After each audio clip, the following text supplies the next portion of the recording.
One of the first things I thought about when I heard about Joel Osteen's cash hidden in a wall in his church was the movie from a few years ago with Clive Owen and Denzel Washington called Inside Man. And this is one of the most craziest stories in Christian circles in a good few years, if I don't say myself. This is the story of a plumber who found money hidden away in Joel Osteen's Lakewood church. Now, I want to discuss multiple things in regards to this particular situation, and as always on the channel, we want to think about this from a biblical perspective and how we can apply this to our everyday life as Christians. So first and foremost, kudos to the plumber. And as you can see in this subheadline, it talks about how there was about 500 envelopes full of cash and checks found behind a loose toilet as workers moved insulation out of the wall. One of the first things I thought about when you read about this story and you hear more and more about this story, I immediately thought about Joshua chapter 7 and the man named Achan, who in a similar situation when there was a lot of reward in front of him, he didn't do the right thing, so to speak, and leave it alone. He decided to steal it and put his whole country in trouble. If you think about it, most people never see that much money in cash in real life in their whole life. This is where it gets actually really interesting as well, because as you find out more about this particular situation, it casts your mind back to years ago when this all sort of seemed to start. And this is as it talks about a burglary that made big headlines in 2014 when money was apparently stolen, hundreds of thousands of dollars, just for the record, from a safe at Lakewood Church. And the early reports are basically saying that due to examining some of the checks, which obviously would be dated, seem to suggest that this was in response, or this is in relation to the $600,000 or so dollars, which was reported stolen all those years ago.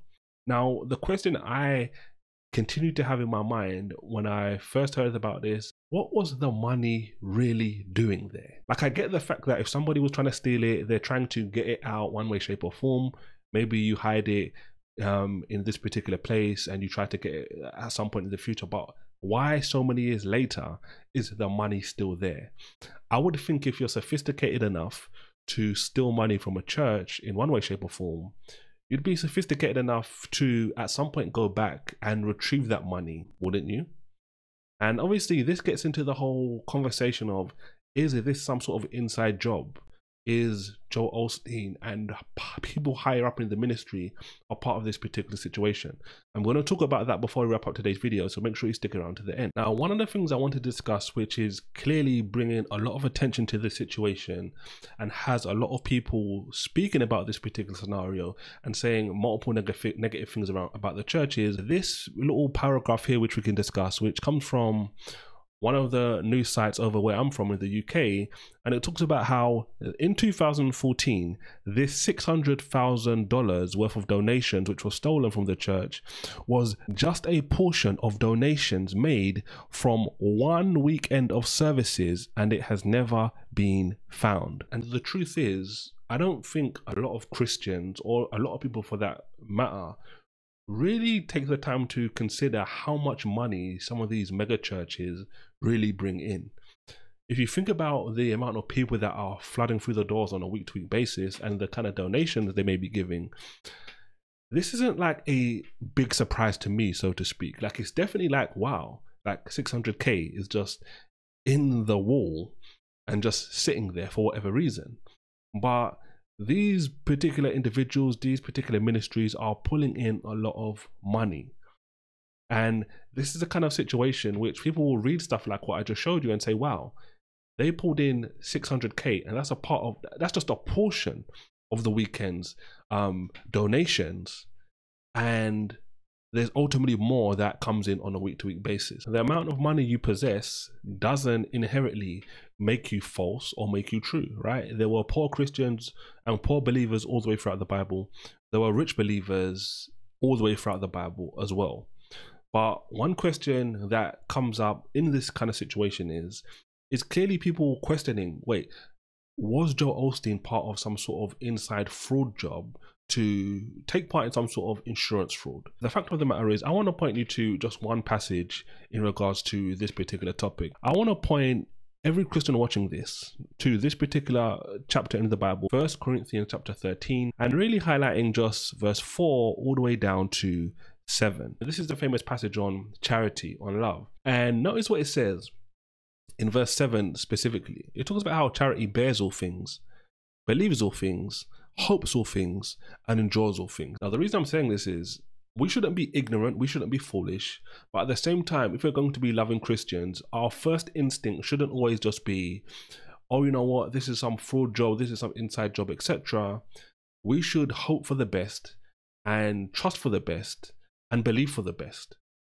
Now, this is the whole point in having an investigation. If the police want to get involved, if the criminal courts want to get involved and examine these kind of situations and see, you know what, was something untoward actually going on here?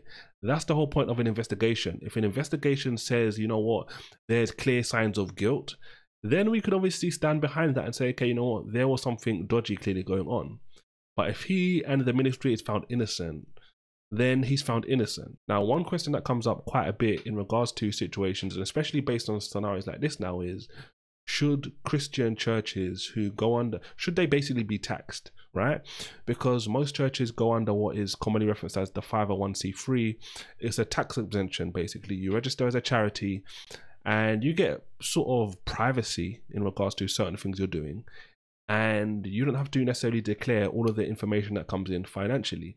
Now, I've always been one to just be open and honest with people who are donating to your ministry. I think people who are supporting you should have some sort of understanding of where the funds they're giving you ultimately is going.